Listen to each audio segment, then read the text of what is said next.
DC Nation, what is up? We're back with another video. In this video, I'll be covering all the new DC comics that came out this past week. The week of December 14th. Now, I'm going to first start out with my pick of the week, my favorite comic that came out this past week, and that is Teen Science Academy number 9. Now, you guys are probably like, really? This series? Because, okay, Teen Science Academy, it started out kinda Like, the first few issues, the only thing that was keeping it up in quality and keeping my interest, and I'm pretty sure all your guys' interest, was Red X. Like, everybody was like, okay, Red X, he's back, this should be interesting. And then, alright, we got the OG Science trying to get these new students, these new characters that we're not familiar with, and try to get them on the team at Science Tower. They're leading like a whole school program, which that was kind of cool, but everybody was like, nah, that's okay, but Red X, I want to know his identity, why he's here, and for many issues up to this point, it's just been nothing happening. Like, the new characters, they've been kind of getting some developments, but not a lot. And then Red X, he just shows up and then it's gone. Shows up and then it's gone again. And we haven't found out anything. There's been a couple clues, but not a lot. And then we had like a Gorilla Greg and Gorilla Grodd storyline that was good, but again, I was like, I want to know about Red X. And this issue, we actually start to get something, some developments. And hear this, guys. Issue number 10 and issue number 11, the upcoming issues, I looked at the synopsis for both issues, and yep, we are going to find out Red X's identity, and we'll find out his connection to Nevermore and the future with the unkindness. Now, doesn't that sound interesting? I think it does. Like, that actually piqued my interest, and in this issue, what we see at the beginning, we get very heartfelt moments where Roy Harper reunites with Wally West. Yep, last issue ended with Roy showing up at Science Tower, and yeah, it's a good way to start off the issue. Now, then we have Simon show up, you know, the guy who could like mess with your mind and stuff, and he's trying to create a new Fearsome 5.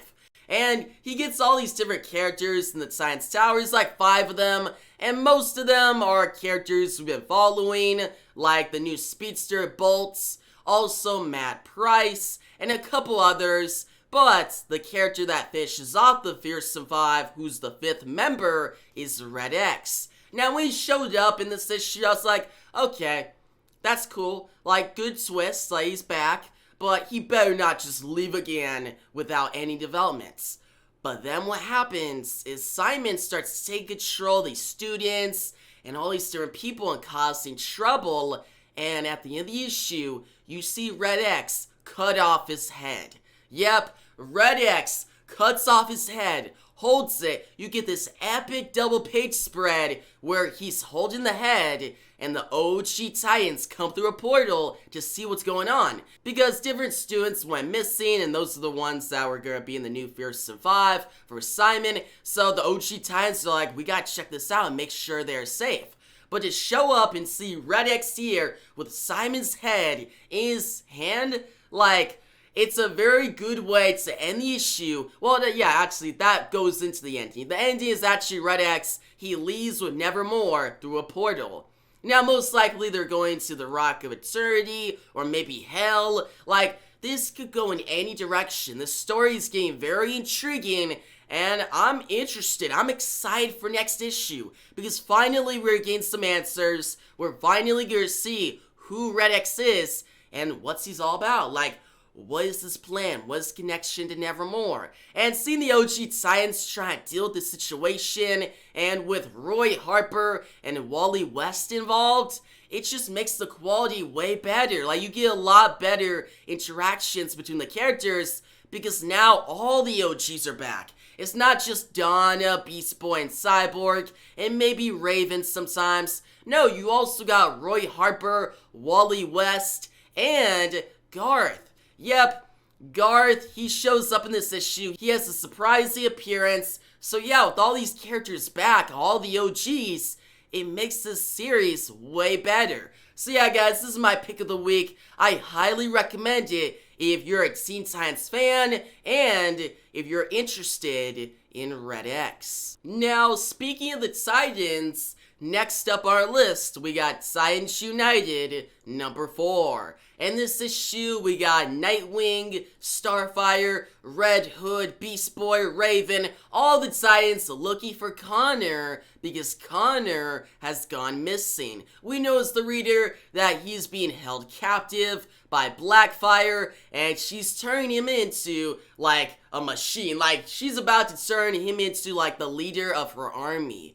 And that's what happens. By the end of the issue, Blackfire and her Cimmerian army attack Earth. And you see Nightwing, there's like one great double page spread where Nightwing's like, wait, why are all the comms not working? Why am I getting like blocked signals? And then he looks up, he's like, oh, that's why. And he sees all these Cimmerian ships coming toward him. And then we see Donna, she's fighting against these Cimmerian soldiers, and she's doing pretty good.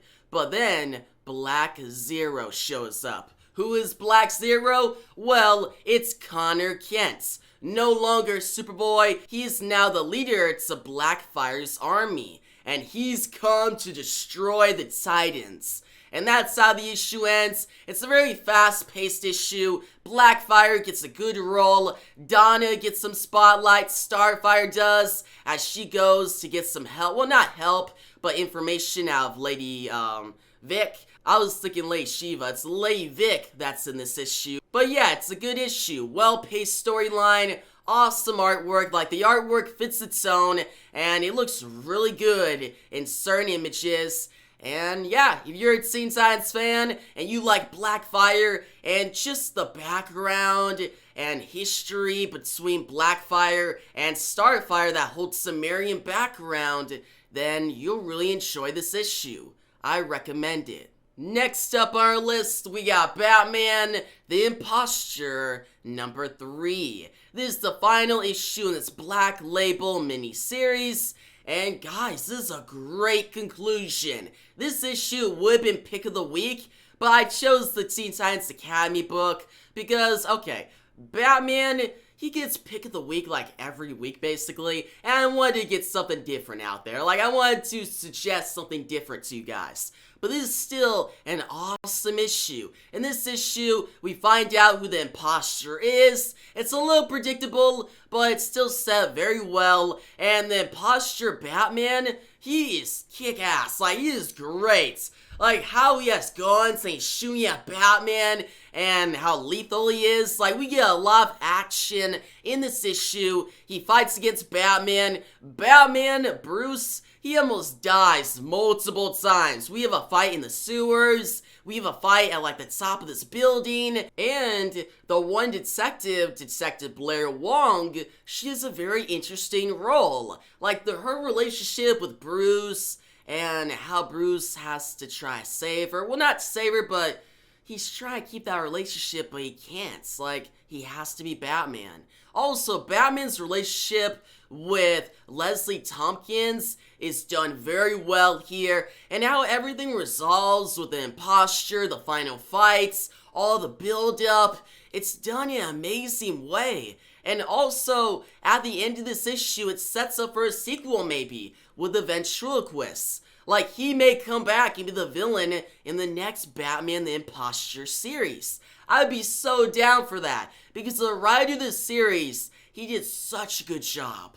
Like, he's actually one of the writers on the upcoming The Batman movie, and I'm happy that he's good. Like, this proves that he's a good writer, so I'm excited to see what he'll have for the actual movie coming in March. Now, at the end, the final page, we see Bruce looking at the graves of his parents and Blair Wong's parents, and just remembering them, and then walking away, closing out this story.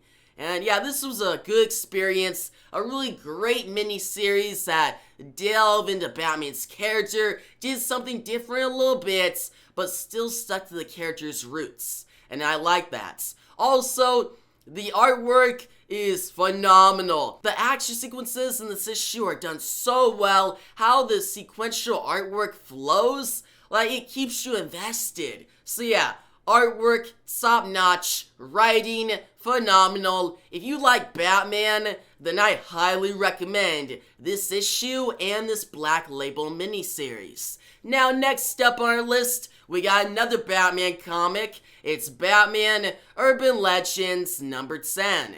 In this issue, we got 4 different stories. The first one is all about Tim Drake. So, Tim Drake, he's been struggling as a character for years now. Like, he has not had direction. He's just been that other Robin. That's it. As Dick Grayson has become Nightwing, Jason Todd become Red Hood, and now Damian Wayne, he's getting a whole new suit. He's the son of Batman. He's in that Lazarus tournament. He has a good storyline going on. And then we got Tim Drake, who doesn't really have a direction. The only thing that happened recently was then that he was revealed to be gay. Like, that's it.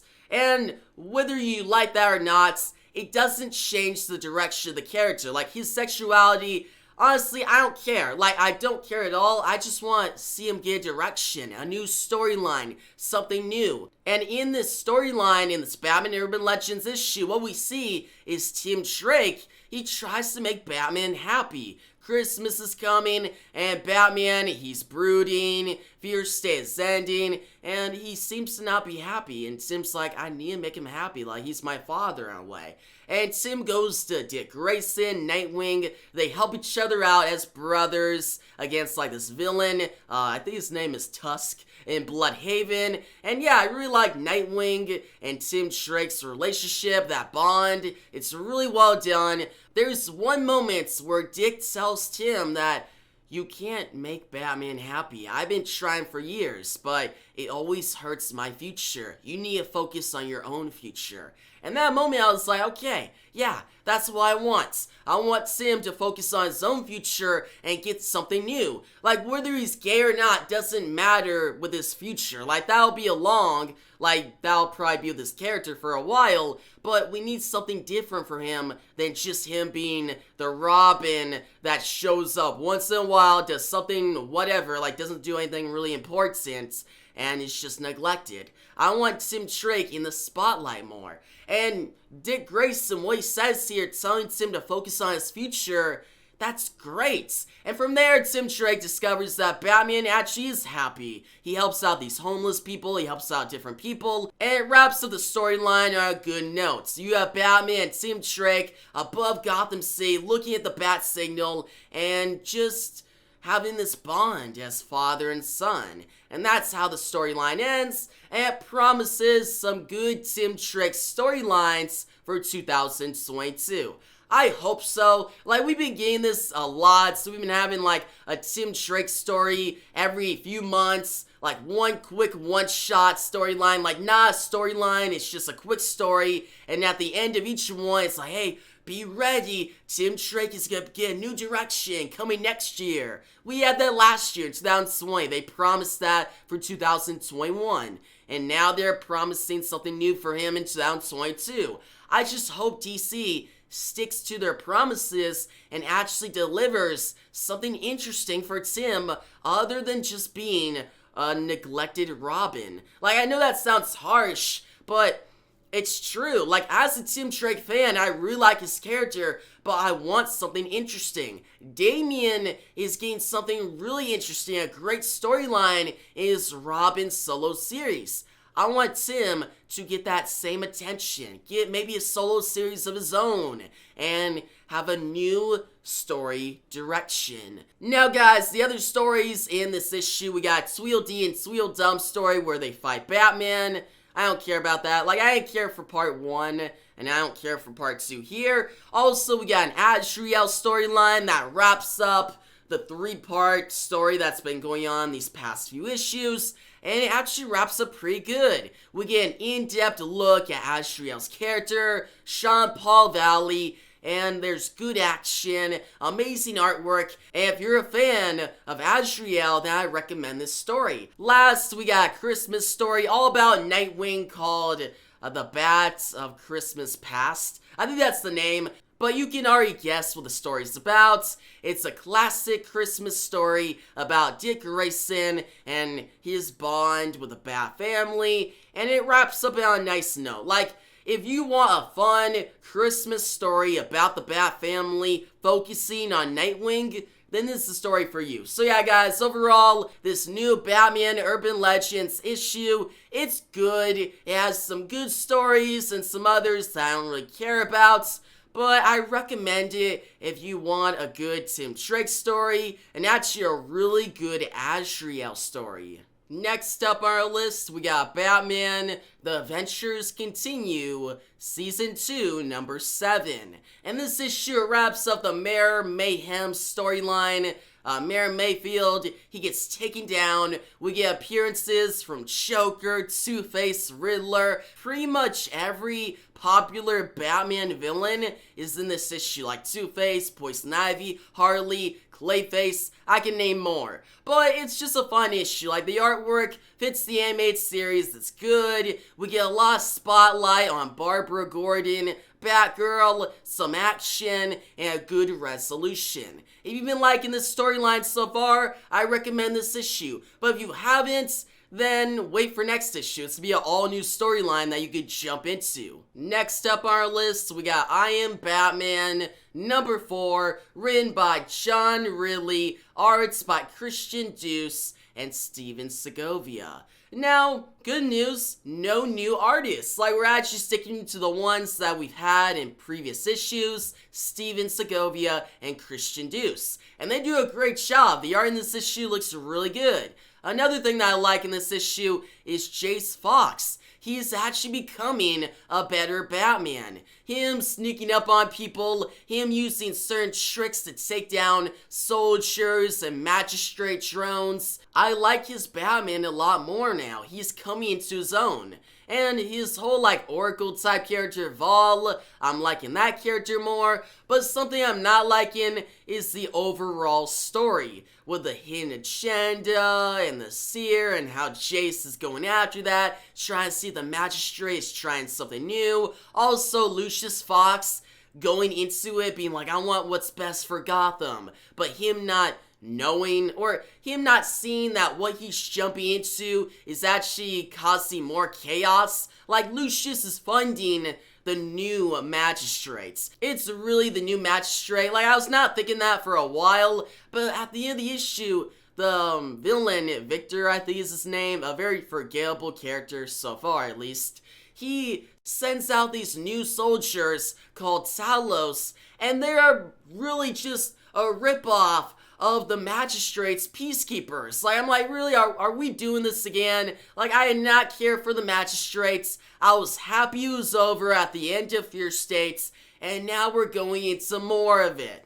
We're just doing a rehash of it, and I don't care. So yeah, the overall story, not good. Going back, it's some magistrate stuff and a rehash of it, not a good idea. But Jace Fox Batman, at least the main character, he's good. So I'm very mixed with the series. If you've been liking it so far, I'll recommend it for now. But if you don't like the whole magistrate story that we had previously, then I don't recommend this. You guys decide. Like, you guys make the choice. I'm here for now say I don't recommend it, alright? Because I know pretty much everyone in the Batman fandom, or at least most people, are done with this whole magistrates and future state story. It's been going on for almost a year, and it should be done by now. It should not just be rehashed. So yeah, that's my thoughts on I Am Batman, number 4. Next up on our list, we got Batgirls, number 1. This whole series is about Stephanie Brown, Cassandra Cain, and Barbara Gordon, the Batgirls. Now, going into this, I was kind of excited. I'm a big fan of Cassandra Cain. I like Stephanie Brown. I like Barbara Gordon. This should be interesting. And this first issue, it's alright. Now, the artwork, it's good. It fits its own. It fits the characters. Like, there's one image where Cassandra Cain and Stephanie Brown are like, let's rumble. And they're attacking some enemies. And it's cool.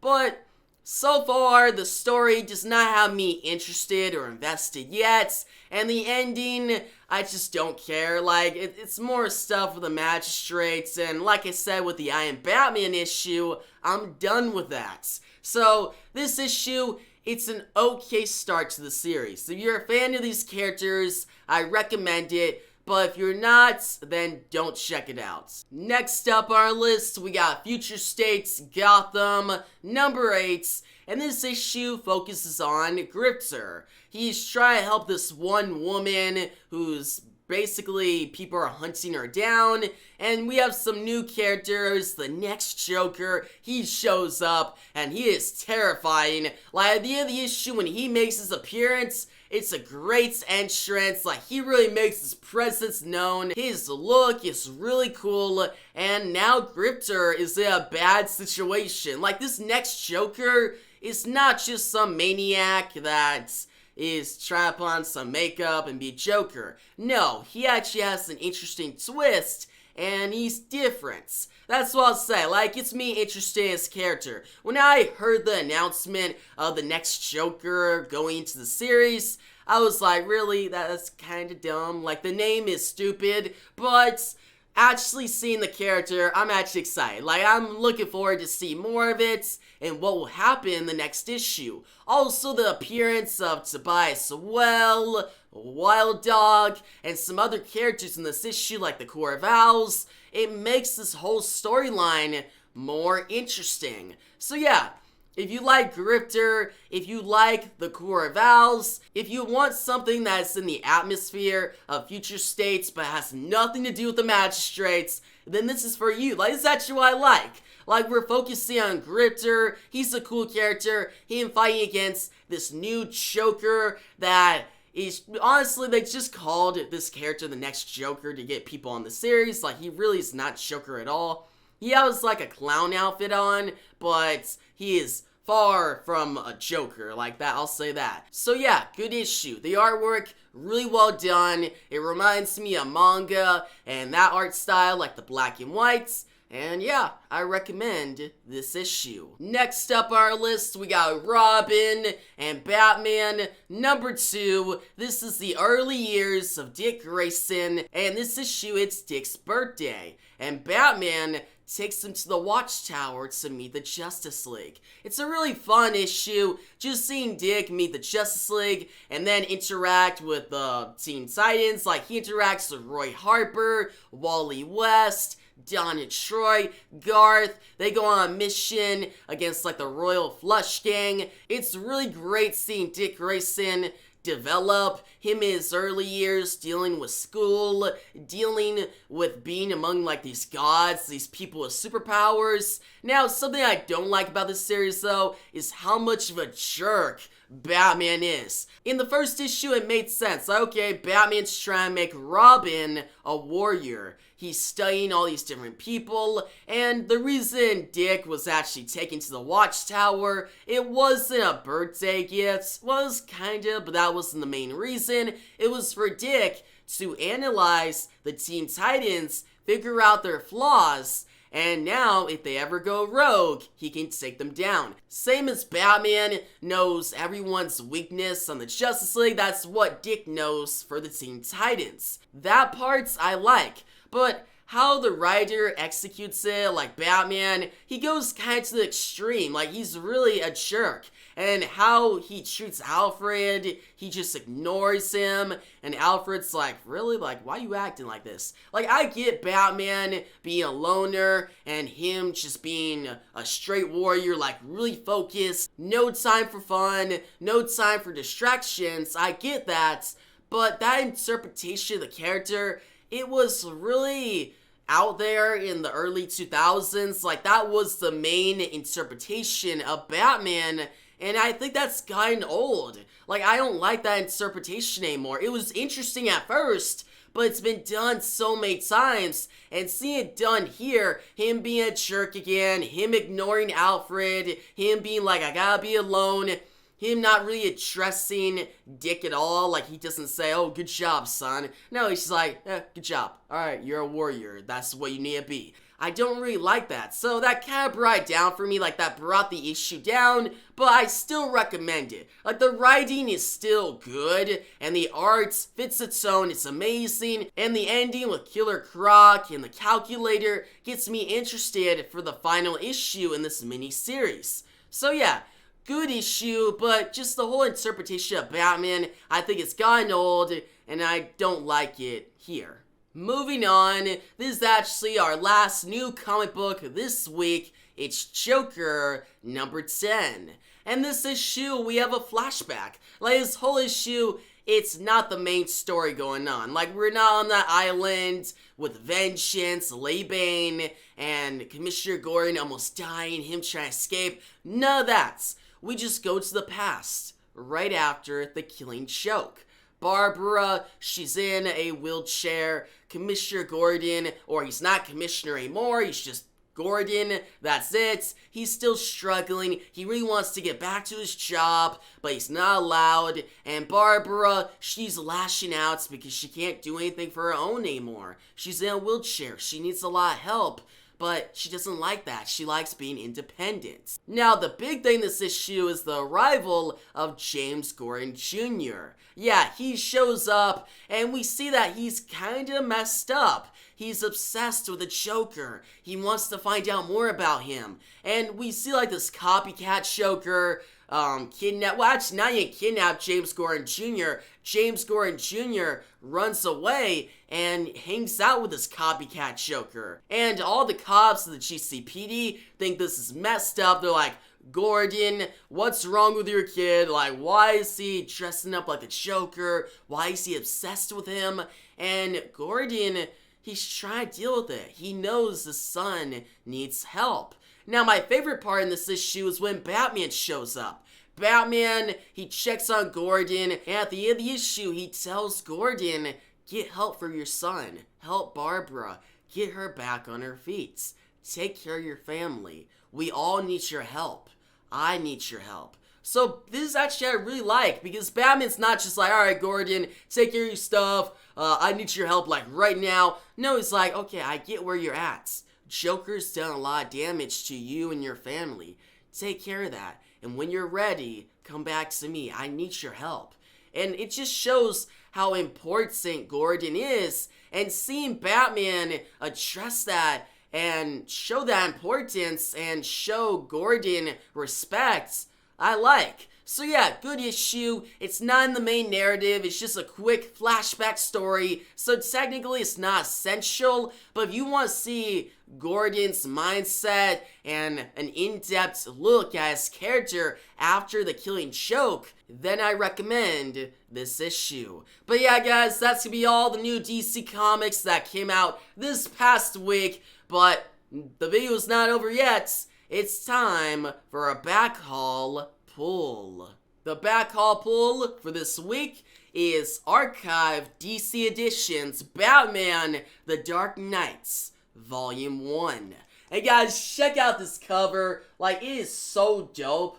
And what this collects is a collected edition. It collects the very first 4 issues to this iconic Batman series. Yep, Batman number 1, number 2, number 3, and number 4 are in this collected edition. And it's awesome. It's good condition. It's preserved very well. And yeah, it just throws you back to a more simple time in Batman's 8-year history when it was just Batman and Robin against a more different Joker. Joker that is deranged and crazy, but not as dark as now. Like, he is dark in the original comics, but it isn't like shown as much because it's a more fun comic book. And it's really well done, good writing, amazing arts, and yeah.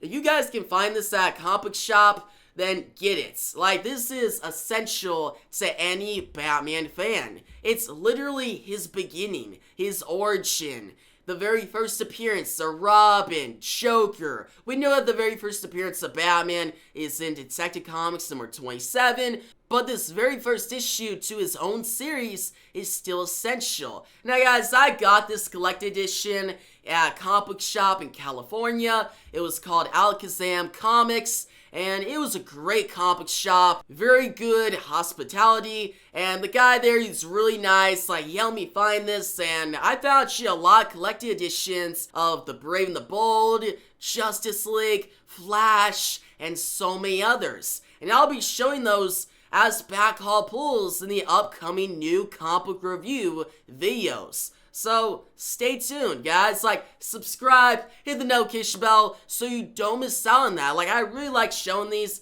because I can show newer comic books all the time or famous storylines. But when I can show some nostalgia like this, the very first issues in these big iconic characters' careers, that's what I like to do. So yeah, guys, that's gonna wrap up the video. Tell me your thoughts on Batman as a character. Are you excited for the upcoming The Batman film? I am super hyped for that. Like, the trailers got me so excited. But also tell me what you think about the very first few issues in Batman's 8-year history. Like, I actually talk about that very first issue. The first appearance of Joker, Robin. Like, I just want your guys' thoughts down below. Like, what are your thoughts on Batman as a character? But yeah, guys, if you liked the video, give it a big thumbs up. You should make sure to subscribe, hit the notification bell so you don't miss out on my next DC Comics video.